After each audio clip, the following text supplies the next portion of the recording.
de vida e pelo mundo, né? Hoje a gente vai falar de uma nova perspectiva para o tratamento e prevenção do maior mal hoje contra a saúde humana, que é o câncer. Eu tive pessoas na família, né, que morreram de câncer e eu realmente gostaria de ter tido conhecimento do que nós vamos falar hoje aqui, enquanto havia tempo de ajudar as pessoas ainda.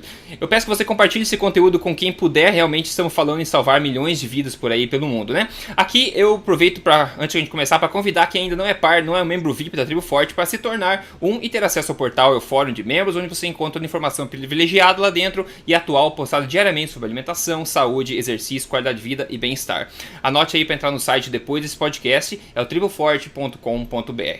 Bom, enquanto o Dr. Souto está aproveitando suas férias, merecidas férias, o meu convidado especial e ilustre de hoje é talvez no mundo todo a pessoa que seja mais à frente dos estudos sobre a cura e prevenção do câncer, utilizando o novo paradigma que ataca as causas do problema e não as consequências.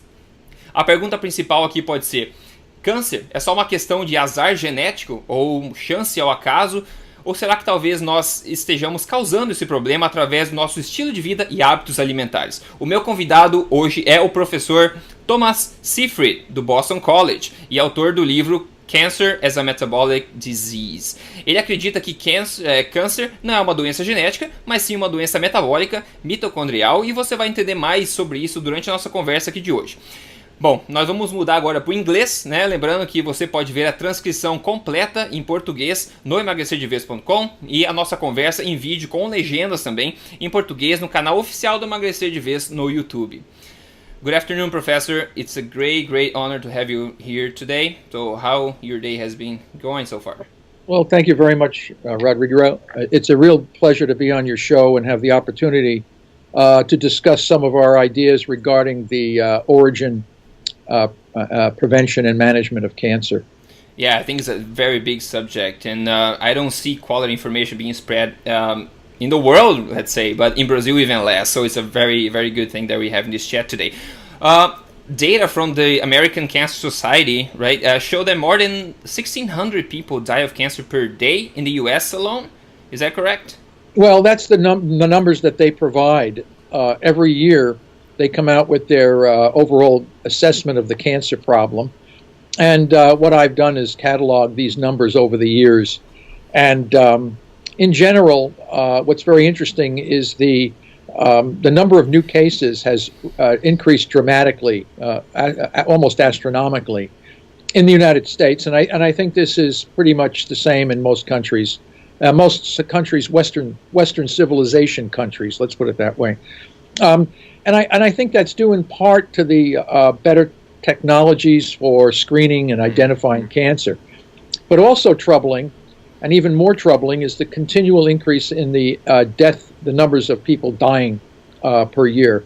And if you look at the data from the last four years, the rate of increases, the rate of increases of deaths is now faster than the rate of increases than new cases. The relative rate, not the numbers of people, the relative rate, which is very troubling because it says that we are not making any major progress in managing the disease. And people can argue with that, but the numbers of dead people, I think, speak for themselves. If there were a dramatic reduction in cancer or a powerful new treatment, we would expect to see a dramatic drop in deaths, very similar to what was seen in the AIDS crisis. Because before the protease cocktails came around, AIDS was a lethal disease. People were dying in mass numbers, and then a therapy was developed. Now, it doesn't cure the disease, but it certainly led to a precipitous drop in the number of deaths. And we don't see anything like that in the cancer problem. So until we begin to see something like that, we have to ask ourselves, what's happening? What are we doing with all this research and money and investment? Obviously, something is seriously wrong here. Yeah, that makes a lot of sense. So we most commonly talk about obesity here, and I think it's the same thing. All the time you see new diets, new treatments coming, new medicine coming out, and we don't see the levels dropping at all, or any markers of metabolic disease decreasing. It's just increasing. I believe cancer is the same as you're saying. So the main paradigm right now it states that cancer is a genetic disease, right? And just a matter of bad luck. So the new paradigm, or the paradigm I believe you are in forefront of this, is the cancer as a mitochondrial metabolic disease, right? Which I think is very interesting. It's very difficult to ignore these type of things. And meaning it's not genetic, at least in the great majority of the cases, let's put it this way. But instead, it's caused by the way we eat and the lifestyle we carry, I believe. So what can you say about it? Well, I think that's right. We have been led down a path of misinformation for so many decades now. And one has to go back and look at the historical perspective on how that happened, the view of cancer as a genetic disease. The time of right after the Second World War, there had been a lot of work on the virus-induced cancers and a variety of questions regarding, how does this disease arise? Is it an infectious agent? Is it a virus? Is it this? Is it that? But I think the discovery of the DNA structure with Watson and Crick just had such a profound effect on the mentality of science and medicine at that time. It was almost like a tranquilization of the mind, where people just ran off in a stampede, because it was found that if you look at gene expression in cancer, of course it's abnormal. So if almost the entire scientific field is looking now to bring a science of medicine and biology down into the molecular level. There's also been an envy of physicists in science for centuries. Physicists have always been recognized as the pure thinkers of the natural world. Biology was always a very vague, very difficult to define. There were too many variables. It wasn't as quantitative. The biochemists were bringing it down. But when you find gene mutations at the molecular level that now may be playing some role, it was just so exciting to think that, we can take this very ambiguous field of biology related to medicine and cancer and kind of bash it down into a molecular, an understanding at the molecular level, a reductionist, as they say, reducing it down. And now we become more molecular, more precise, more physics-like. And in a sense, nothing could be further from the truth with respect to the origin of cancer and how we deal with it. This is a human disease tied into our own societies, the foods that we eat, the kinds of lifestyles that we have. This is every bit as much of a person, a sociology, a personage kind of a problem, and not only changes at the molecular level. And now we have seen this morph into an industrial-wide approach to this disease, where all of the new therapies are based on some molecular changes, which have enormous financial benefits for those that are participating in this activity. The research grants are awarded to those individuals that are looking at cancer at the molecular level. Much less is given to other aspects of our behavior that predisposes us to the disease, or even nutritionally manage the disease. These are more less quantifiable, but nevertheless extremely powerful in how we're going to address the disease.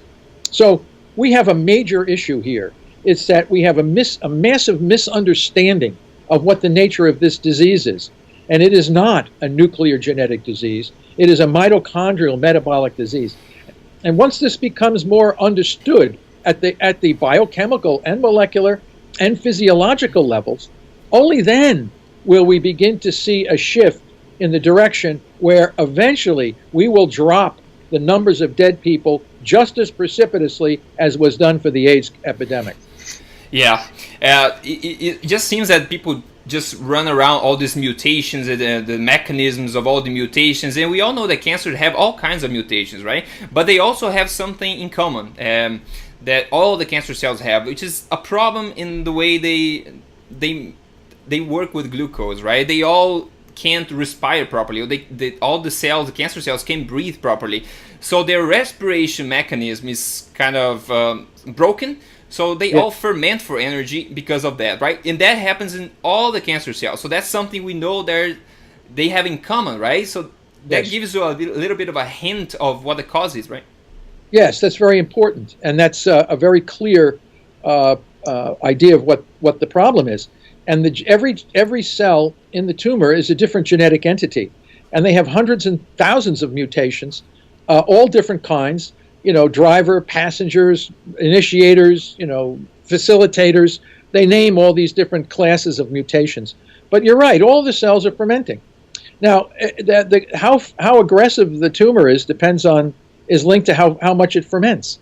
So the most aggressive tumors are the greatest fermenters, and the most indolent, slowest growing tumors are partially fermenters. So no matter how you look at it, the question then is, why are the tumor cells fermenting? So if you are part of the gene dogma, you will say the tumor cells are fermenting because they have mutations in oncogenes that make them ferment. Right. Okay. On the other hand, if you have damaged respiration, they are fermenting. And we know that when we stop breathing, lactic acid builds up in our body because our cells begin to ferment. They can't get oxygen.